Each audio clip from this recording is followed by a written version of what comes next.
So Monday, let me just get into it because I told you I got that much time. Monday, did this video, right?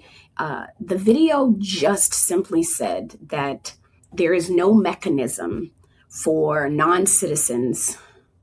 There's no created mechanism for non-citizens to vote in elections. Full stop. I was quoting an article by BZ, and I just have to find it. A friend of mine, and I'd like to consider him because I call and like I've learned a lot from him. He does info and context is the name of the writing that he does, and he just simply said like there's just no way. And I thought that that was great language because we talk about safe elections and all this stuff, but like there's just no way. Um, and within like an hour, there were like 3,000 views on this. What I think happened, because we referenced that to the SAVE Act. The SAVE Act is they need this. They need it, and I'm pulling the video up now so that it can be seen. But like the folks who want this election, they need it. So here's the video. Registration of president is perfect. Hold on. Check your voter registration because this administration, the president, is purposely making it harder for Americans to vote.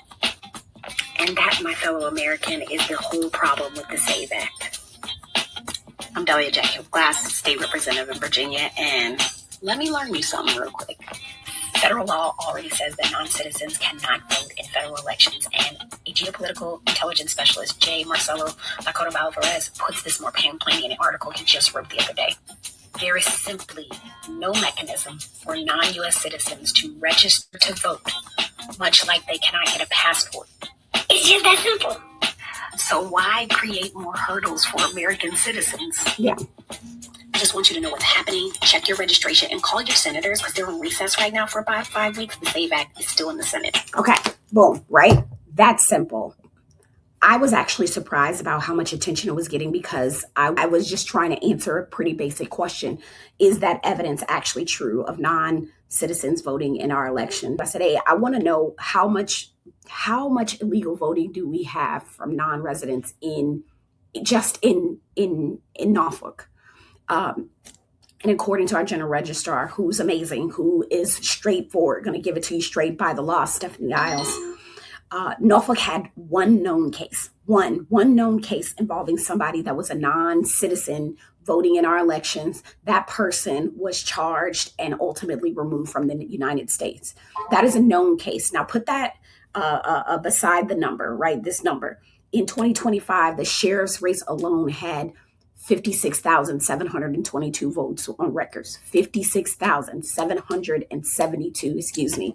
That is one race. That is one election. That is one city, right?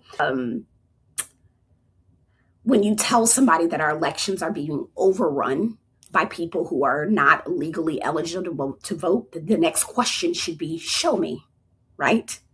Just show me.